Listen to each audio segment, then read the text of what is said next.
This is part 2 of the Energy Zone series. If you haven't seen part 1, you very much should. You're not going to understand any of what I say today. In this video, I'm just going to go over each of these sections and the main differentiators between each one, so you can identify which one you are in. So starting on resolve, the first one, no reason to improve, self-explanatory. It's very similar to apathetic. You just don't know why you're doing this in the first place. The difference with the next one, confusion, is that you actually have a reason to improve. You just don't know why. There's no reason to improve. There is a reason to improve, but I have no idea what it is.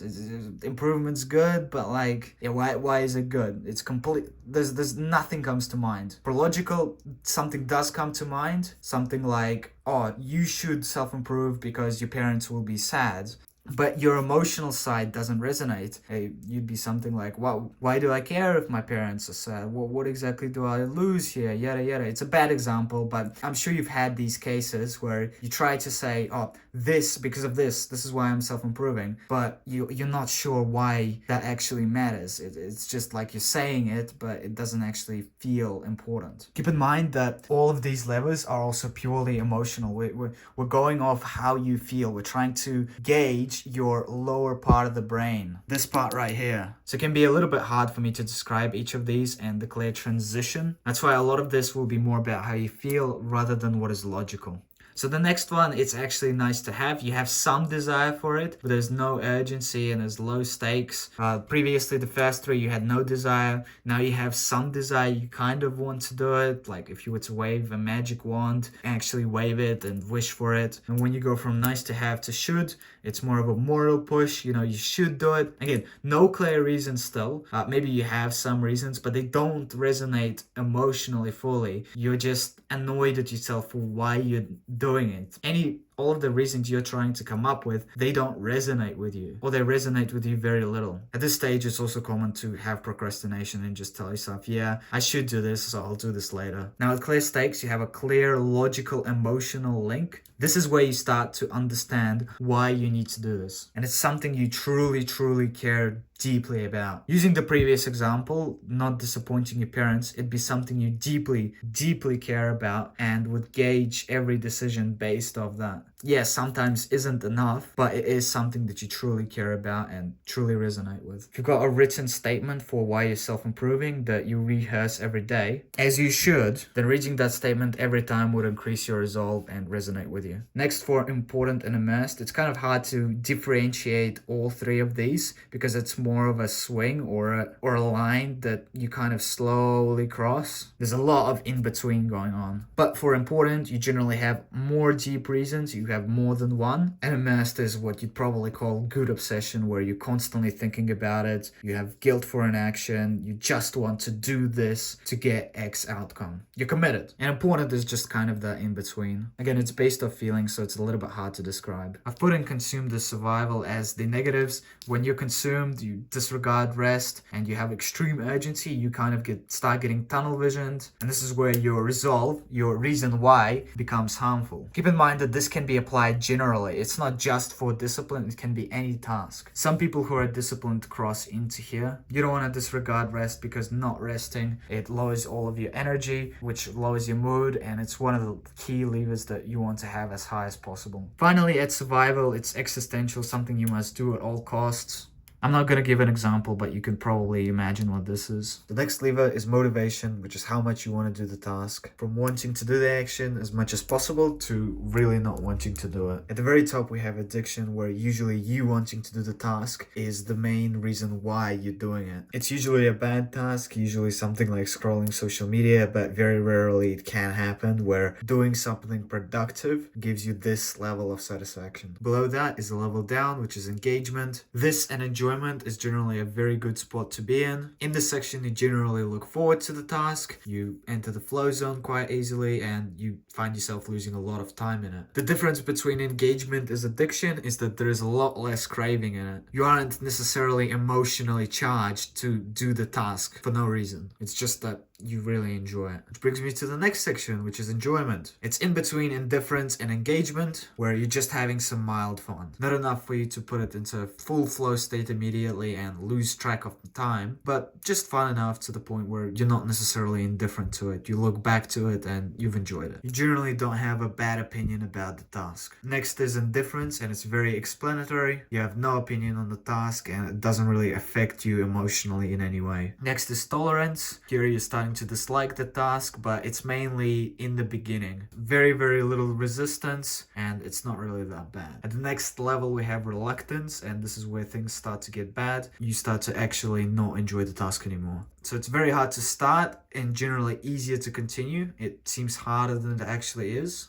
And also because you view it negatively, you tend to procrastinate against it. The difference between reluctance and tolerance is you notice reluctance a lot more. You have to get your brain to really start. Meanwhile, with tolerance, it's a lot easier to start. It's just, you have a negative opinion about it, but if there's a reason for it, you push past it. Now, resistance is where you continuously dislike the task. You can't really concentrate it. You don't enter flow zone. Even after 15 minutes, it takes energy to keep performing on the task. Finally, there's dread, and that's the lowest of the low. It's where you absolutely hate the task, you avoid it if possible, and you view it as torturous. The difference between dread and resistance is at least resistance is manageable for a while. Yeah, it sucks the entire time doing it, but for dread it's just barely tolerable. Finally, there is energy, or your mood, or how you generally feel, and you want to have this as high as possible. First three sections is where you feel optimistic and in a good mood, and as always it's more of a scale. At the very top we have transcendent, and people don't usually reach this level. It's pretty much you feel as good as you can. Next level down is powerful, and I'm sure you can remember days where you have felt really, really powerful. You get lots of work done. You look back and you say, wow, amazing. Those give you the crazy days that you wished you had every day. Now that's obviously a combination of this and all three of the levels being right, but this encapsulated the mood you were in. And finally, you're just in a good mood. It's a good day to get some work done. You're not necessarily charged with infinite energy to conquer the universe, but it's a good day to get some work done. Level down is neutral, where it's more of a routine. You wake up, you get all your work done. It's all right, and you don't really think too much of it. Below that is where you start feeling tired, fatigued. Now keep in mind, energy isn't purely physical, so this could also be emotional as well. At this level is where you start feeling a bit wary. It's not too bad, you can always push past it, but it does slightly affect your work productivity. A level below that is unhappy, and this is where it starts to give actual change. You're overworked, exhausted, drained, and usually you just don't want to work anymore. Whereas in tired, you kinda didn't want to work, in unhappy, you really do not want to work. You're simply not in the mood for it. You don't feel good and you just want rest. Now at disconsolate, it's usually something bad happened, or you just didn't take care of your body for a while, but this is where you just start completely collapsing, and you consider this and the next stage burnout because your energy is just so low. At this point, you can't really force yourself to work even if you tried, but at least here you do something in general, whereas in apathetic, nothing matters anymore and you're just completely exhausted. I've put an icon for a dead battery because that's exactly how it feels like. You just can't do anything anymore. Finally, there is also the framing levels.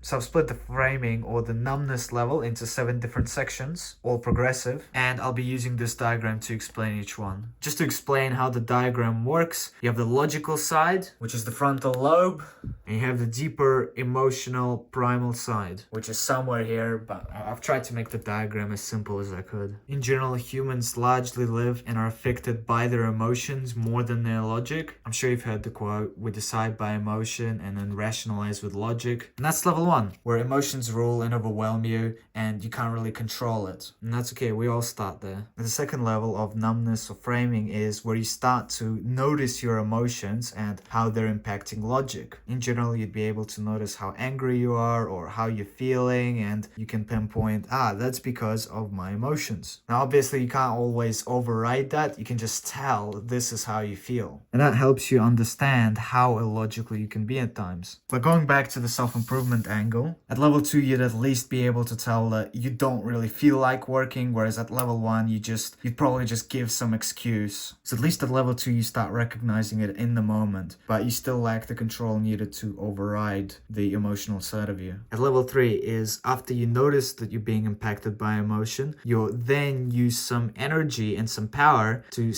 use some of your logic to override that emotion. So you send feedback that no, I will do X instead. And this will cause some ambivalence or conflict as you swing between logic and emotion. And it takes a lot of energy for you to operate in this prefrontal cortex and get yourself to keep working. This is the struggling stage where you force your self-control, grit, and you're still affected by emotions, but you can momentarily use energy to override them. At level 4, which I call composure, when you notice your emotions affecting your logic, instead of forcing an ambivalence between logic and emotion by using logic to override your emotion and acting with logic, which takes a lot of energy, you instead put a barrier preventing emotion from affecting your logic and how you do things. Or you would also do actions that would calm down the emotion. For example, if someone really annoyed you, level 1 would give in to the anger and just shout at that person, tell them to screw off. At level 2, you'd notice your anger but wouldn't be able to do anything about it. You'd just be consumed by it. At level 3, you'd barely force yourself to resist and tell yourself to shut up, which would take a lot of your energy. And at level 4, you would maybe breathe in, breathe out, relax, create some strategies around calming your anger down. In discipline, you would notice that you really do not want to do the task. So then you do something like you remind yourself that you've had it worse, or remind yourself of your why, increase your resolve, or remind yourself of the mindset that pain is good and that growth is good. But a lot of this is automatic. It sounds very similar to what we do here, but that's because it works at a very subconscious, embodied level. Another example is you could also visualize doing the task and realize it's not as hard as you thought, or split doing the task, setting an ambitious goal, just things that automatically happen in your mind that make the task easier. It generally takes some time to just prepare yourself to do the task. Instead of forcing yourself to do it, you just prepare yourself and subdue the emotion. You don't necessarily push past it, you kind of just block it off. At level 5 or equanimity, you've got pretty much a permanent barrier, whereas in 4 you had to automatically, subconsciously place it in. At level 5 it's pretty much always there and you start separating reality from emotion. It helps you see things for what they really are. Put a very subtle and light barrier because you don't want to completely block off all emotion, which is where level 6 and 7 come in. It's where you've become so detached, so numb, so desensitized that nothing matters anymore. On detachment, I've put some of the identifiers so that you can identify when you've gone too far for numbness. Now, as a reminder, this framing on numbness level is how little emotion affects you from doing the task. It's how dependent you are on having all 3 of the other levers correct. Because if you're not affected by how hard a task is, then it will be a lot easier to perform such tasks, even if you aren't in a perfect condition. And numbness is what we aim for. So this is the end of this video. If you've got any questions, make sure to comment them down below and I'll try to reply to as many as I can. Even when you feel low, you can still go. Even when you feel slow, you can still go.